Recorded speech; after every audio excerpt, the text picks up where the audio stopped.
कांग्रेस ने लंबे इंतजार के बाद आखिरकार अपने लोकसभा प्रत्याशियों के नामों की चौथी सूची जारी कर दी।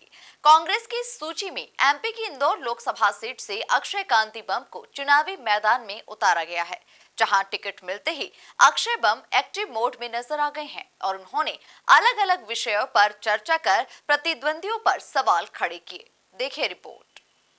कांग्रेस के लोकसभा प्रत्याशी अक्षय कांति बम ने टिकट मिलने के बाद मीडिया से चर्चा की। उन्होंने कहा कि 1984 में ताई ने कांग्रेस प्रत्याशी पीसी सेठी को हराया था। इतिहास तो बनाए जाते हैं, बदले जाते हैं और फिर नए बनाए जा सकते हैं। ऐसे में ऐसी पार्टी से जुड़ा हूं जो बहुत बड़ी और पुरानी है। मैंने भले ही एक भी चुनाव नहीं लड़ा, लेकिन इंदौर में 21 सालों से मेरी 2.5 लाख घरों में सीधी अप्रोच है। सर्वप्रथम मैं शीर्ष नेतृत्व का धन्यवाद ज्ञापित करता हूं कि उन्होंने मुझ जैसे एक युवा पे इतना भरोसा जताया जिसने आज तक कोई चुनाव नहीं लड़ा, लेकिन मेरे पिछले कई वर्षों का सारी जो जमीन को सड़क पे मैंने करा उसको देखते हुए उनको ऐसा लगता है कि मैं इंदौर लोकसभा क्षेत्र के लिए एक अच्छा प्रत्याशी हो सकता हूं और आम जनता की आवाज दिल्ली तक जाके उठा सकता हूं और अच्छे से अच्छी और बड़ी से बड़ी सौगात इंदौर में ला सकता हूं। इसके लिए शीर्ष नेतृत्व का बहुत बहुत धन्यवाद और मेरी पूरी कोशिश रहेगी कि इंदौर लोकसभा के अंदर ये चुनाव बड़ा रोचक हो और आप लोगों को रोज एक अच्छी जानकारी हम लोगों के साथ हो। अक्षय ने कहा कि इंदौर में 35 सालों से स्पीकर सहित भाजपा के लोकसभा के प्रत्याशी रहे। इस दौरान रेलवे सहित शहर का समुचित विकास नहीं हुआ। मैं प्रतिद्वंदी शंकर लालवानी से पूछना चाहता हूं कि उन्होंने 5 साल में इंदौर के लिए क्या किया। लोकसभा का चुनाव आमजन के लिए होता है कि आप उनके लिए क्या कर रहे हैं। इंदौर से अयोध्या के लिए डायरेक्ट फ्लाइट ही नहीं है। आप अगर शंकर लालवानी जी को कहेंगे कि वो चुनौती है तो मैं ये पहले तो जानना चाहूंगा कि वाकई 5 साल में शंकर लालवानी जी के क्या कार्य है इस इंदौर के लिए जिसको वो छाती ठोक के बता सकते हैं कि हाँ ये मेरा क्रेडिट है और इंदौर में मैं दिल्ली से इंदौर के लिए कुछ लेकर आया हूँ। सर्वप्रथम सबसे महत्वपूर्ण जो लोकसभा के चुनाव में होता है वो होता है आम जनता। आप आम जनता के लिए क्या कर रहे हैं और आम जनता के लिए आज कांग्रेस के पास बहुत बड़ी सौगातें हैं और बहुत बड़ा अपने संकल्प पत्र में वो लेकर आ रही है और उससे चुनाव का हार और जीत का मेहनत तय होता है। वहीं इस दौरान कांग्रेस के वरिष्ठ नेता सज्जन वर्मा ने भी दिल्ली दरबार का धन्यवाद करते हुए कहा कि अक्षय कांति बम शिक्षित युवा है।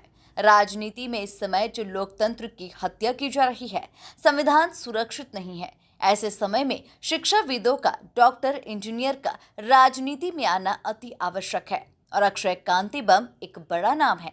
वहीं इस दौरान उन्होंने अक्षय बम की दमदारी से चुनाव लड़ने पर भी भरोसा जताया।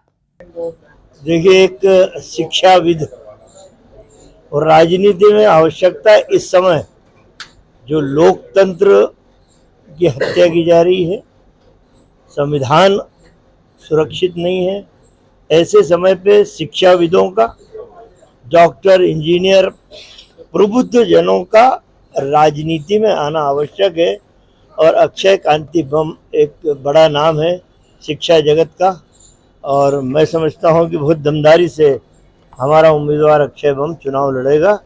और जो बीजेपी के बड़े बड़े दावे हैं ना, कैलाश बाबू बोल रहे हैं 8 लाख, कोई बोल रहा है 9 लाख, पता चल जाएगा। यदि तुम्हारी माँ ने दूध पिलाया तो ईमानदारी का चुनाव करा के बता देना, मशीनों की हेरा फेरी करे बिना। ये चुनाव वैसे ही होगा जैसा सत्यनारायण पटेल और सुमित्रा महाजन लड़ी थी, जब 11,000 मात्र से सत्यनारायण पटेल हारा था। हमारा उम्मीदवार हम सोचते 25,000 से जीतेगा, बस जीतेगा। मैं वही तो बोल रहा हूँ, ये मशीनों के जादूगर लोग हैं, इन्हें दिक्कत ये है कि इधर आइए, दिक्कत ये है कि जो देश ईवीएम मशीन बनाया जिसने, वो बैलेट पेपर से चुनाव कराता है। इससे बड़ा प्रूफ और दुनिया में कहाँ मिलेगा। सारा यूरोप बैलेट पेपर से चुनाव करा रहा है, तब आपको मोदी जी क्या कष्ट है। सारे लोग विरोध कर रहे हैं, गांव का किसान बोलने लगा है कि भैया वोट हम आपको देते हैं, ये जाता कहाँ है। तो मेरा वही कहना है कि ईवीएम से के बजाय बैलेट पेपर से करा ले भाई कैलाश, और बता दे 8 लाख से जिता के राजनीति छोड़ देंगे। कुल मिलाकर देखा जाए तो लोकसभा चुनाव के घमासान के शुरू होते ही प्रदेश की आर्थिक राजधानी इंदौर में भी कांग्रेस ने अपने प्रत्याशी के रूप में अक्षय कांति बम को चुनाव मैदान में उतार दिया। अब देखना होगा कि इंदौर की जनता किस पर भरोसा जताती है। Bureau report, MP news Indore.